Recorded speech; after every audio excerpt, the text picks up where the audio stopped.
Hey guys, Kane here, and in this video, we're gonna talk about one of my subscribers' formations, as he did ask me to check what he did wrong or what I meant by proper buffs on his field. So first things first, he has 9.6 million core power and one level or one castle level lower than me. So that is one of the things that will be different since I am a little bit stronger on the core power and one castle level above him. So jumping into the fight, the first things that we're gonna notice are the pet difference. So this pet in particular is actually pretty good at killing the front line of the enemy and debuffing their front line permanently in terms of for the rest of the battle.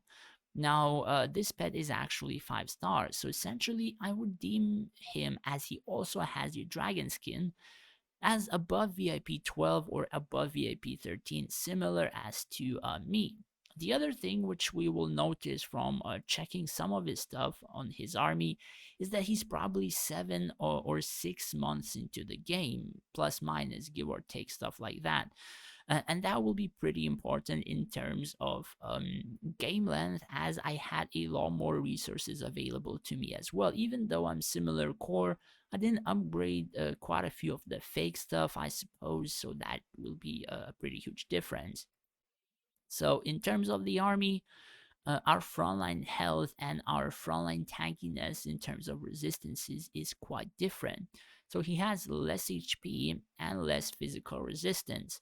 And that is quite important because it means my rogues do a little bit more damage and my Rakan archers do a little bit more damage. But that will not be the reason why I have won the fight. So the other thing that we will check is his dragon abilities. So he has the Dragon Skill Heart and he has the Draconic Blessings. So his archers do a bit more damage. Now, what I meant by 6 or 7 months into the game, as you can see, his abilities on the dragon are level 72, 72, 79, and then he has 72 and 76. By this means he's not actually very old in terms of the server. Now, if I can show you the difference, right? I have about friggin' 200 million of these soul fires and 36,000 dragon glass, so I can upgrade one of my dragon to also almost max dragon abilities, like level 100 and whatever. So we have to take that into consideration, that he's again a couple of months earlier in the server due to seeing stuff like this. So some of that difference can be that, even though he would have purchased those materials as well. So essentially, some of the other stuff like Lunari acquisition from playing events and whatever, that is what made up the difference for me in core power. So archers, they would be similar attack if they would be tier 16 compared to mine. So my archers, they have 223% crit hit damage and a lot of resistances because my equipment are like 50-50 on damage and 50-50 on like defenses and whatever. I wasn't actually lucky to get any full DPS equipment at all.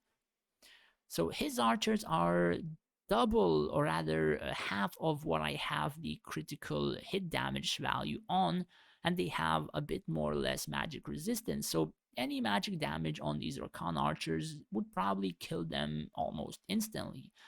In terms of accuracy, he has 30% more, so essentially he's not missing on my Blade Masters at all. That aside, let's check his. I forgot to check his Draconic Talents. One moment. So in terms of Draconic Talents, he leveled the Destruction Tier 3, which is not really that good. It increases attack speed. However, it would be better for him to get the Protection one, which I have as well, increasing health of melee and increasing ranged troops HP by 30%. Now, this is gonna help his backline for surviving Rufios, mages, and stuff like that a couple of seconds longer, and since he's Rakan, the turtle would help in healing. So that is one of the things which he can swap to potentially make it a bit better. So the next thing that I've noticed is his field. Now, his formation is pretty bad due to having frontline heroes. Now, I've stressed in a lot of videos, a lot of people check others' formations and they build something like this, and this is god awful. You require very tanky gladiators to make something like this possible. You require a burst side. Well, I suppose you can have this as a burst side, but you still require Valerie to be in here as well. You require even Avril to be somewhere in here as well in a proper position. The thing about it is that if these gladiators and paladins and even Rufio is too weak, they are morale boost for the enemy field. By placing so many weak gladiators, you're just losing the fight against like half decent and decent fields in almost an instant. Now, you have to keep in mind that in this fight in general, I had debuffs at 80% value.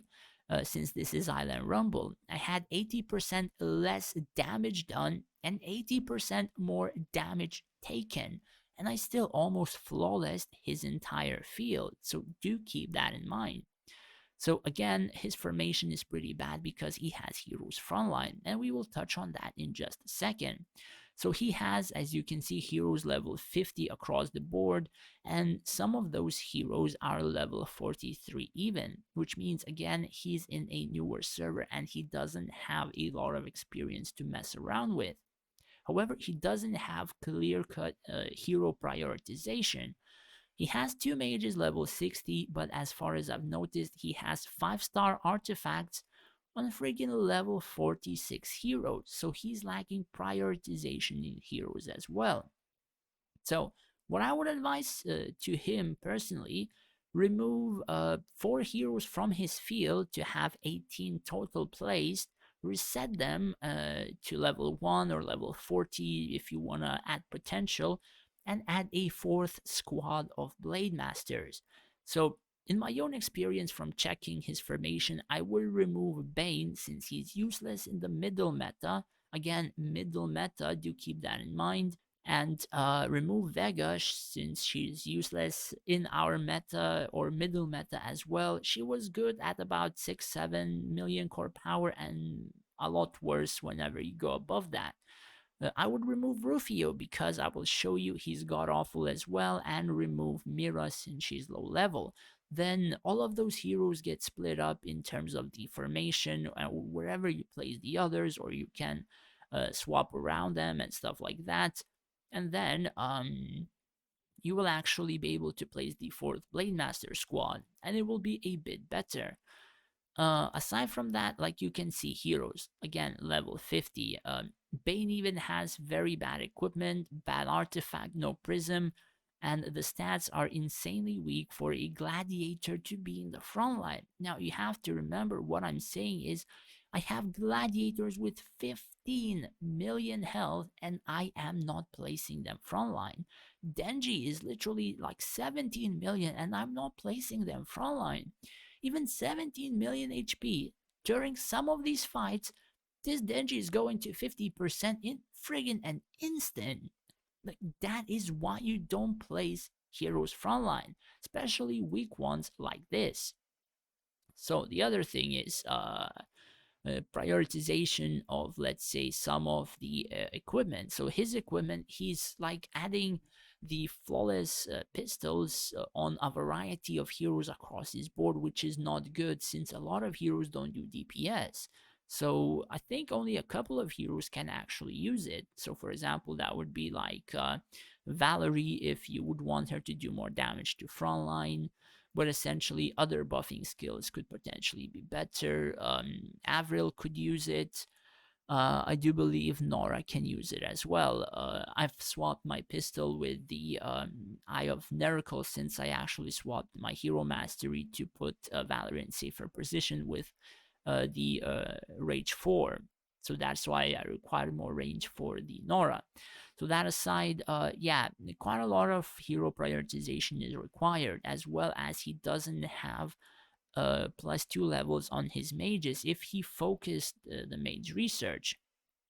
Now, again, If you're playing the game and you have chosen what heroes you should focus on, you have to have them as the highest as you can be or can have.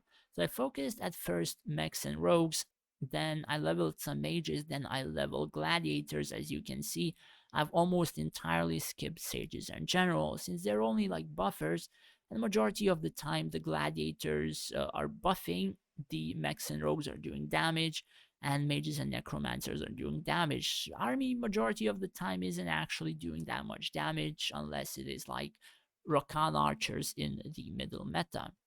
So essentially, I would suggest people to level the mages and level the stuff properly. So everything up until tier 12 is maxed, 13, 14, level 20, and 15 is going to be max for the skill that it provides. Like all enemies is reduced by 25% magic resistance whenever any mage or necromancer cast an ability. So this does not stack. So essentially, if you would have a lot of mages and necromancer, this is active for as long as you cast abilities. So do keep that in mind. This is powerful. And after I finish this, I will go for tier 16 as well to max for 5 additional levels on them, which would then make my field pretty friggin' overpowered. So he has to prioritize a lot of stuff as well. Now, from what I've said, he's very similar core, and he's probably higher VIP than me because he spent money to increase his power and stuff like that.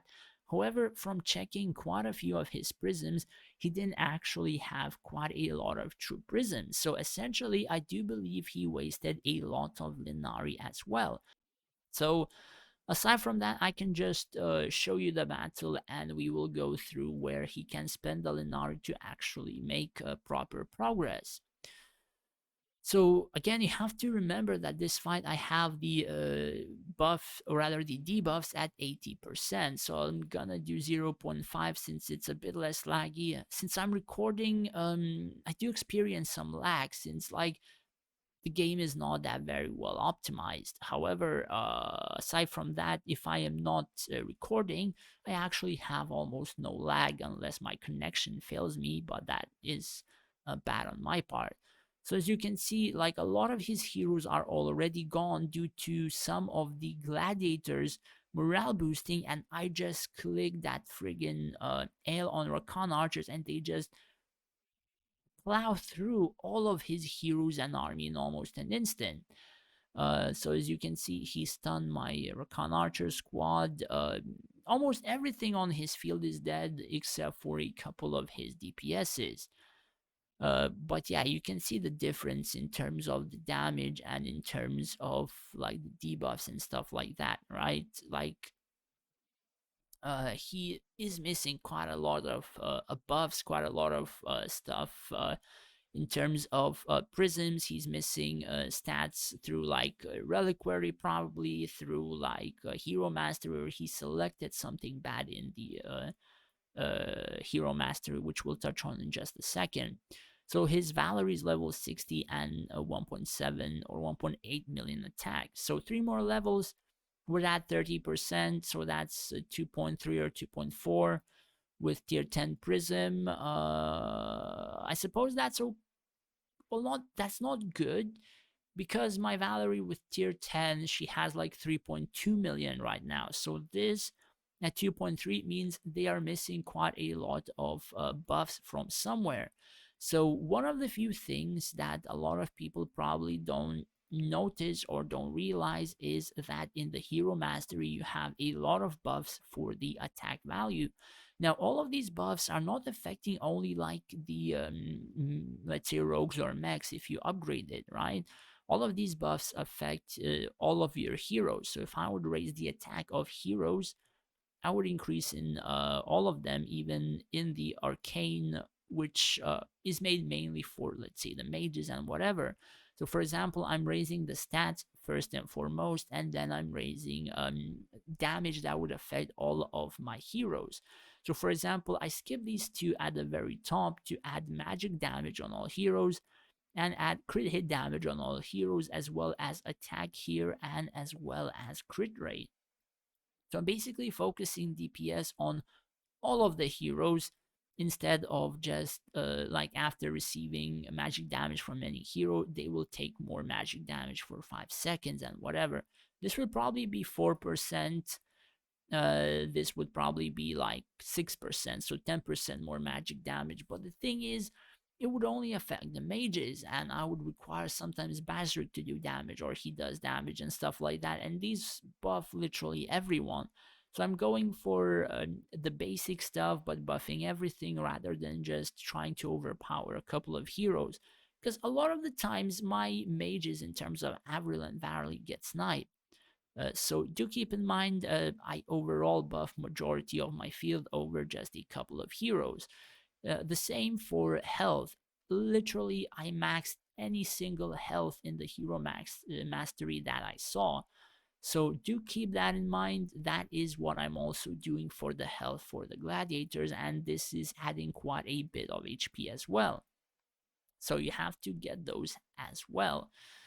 The other thing is probably selecting some stuff in terms of the reliquary, right? Either he doesn't have some reliquary level 4, or he doesn't have some proper buffs or crit damage or stuff like that on it. I'm not entirely sure, but could be some reasons why his field didn't do that much damage or fell quite quickly. In terms of the Linari that he can spend, I did notice that he doesn't have quite a lot of true prisms, and some of those prisms contain even very bad sets. So what I can advise to him is to save his Linari for golden game board. You require 22,500 Linari to get a true prism guaranteed, and then you have like 200 prism boxes or 300 prism boxes, which you can then be lucky and get another true prism or a couple more. I've known a person who got friggin' 5 just from a friggin' single event. So essentially, if you're lucky, one event could be everything you ever would require. So do keep in mind, if you require true prisms, save your Linari. The other thing is spending money in the game. I do believe he's like my VIP level or higher, and he's still spending. So there are events like such as these for a skin, which is not very efficient for players to do.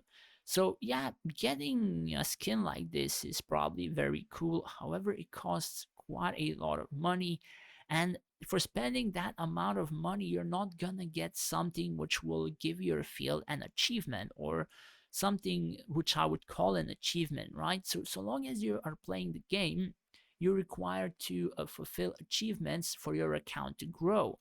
And those achievements are true prisms for your heroes. Those achievements are hero skins, right? So, for example, let's see the Avril skin. This skin added 10% of true health and damage. And by true, I mean if Avril had 260 million, or rather 2.6 million attack, this skin would add 260,000 attack. So 5 million would add 500,000. So getting a skin like that is an achievement. Now, I'm not telling you to spend 100 and buy skins, right? You have to save Linari whichever way you want and play maybe Lucky Wheel up until like 80 spins, since that is efficient. And then if you're not lucky, well, you wait for the next one and stuff like that. uh, it really depends how you want to spend your Linari. I'm playing events, and majority of my Linari, or all of it, just comes from events. So I spend it either on Lucky Wheel, I spend it either on Golden Game Board or Finders Keepers. So again, prioritization, what you require. But for him, I would suggest Golden Game Board until he gets more true prisms.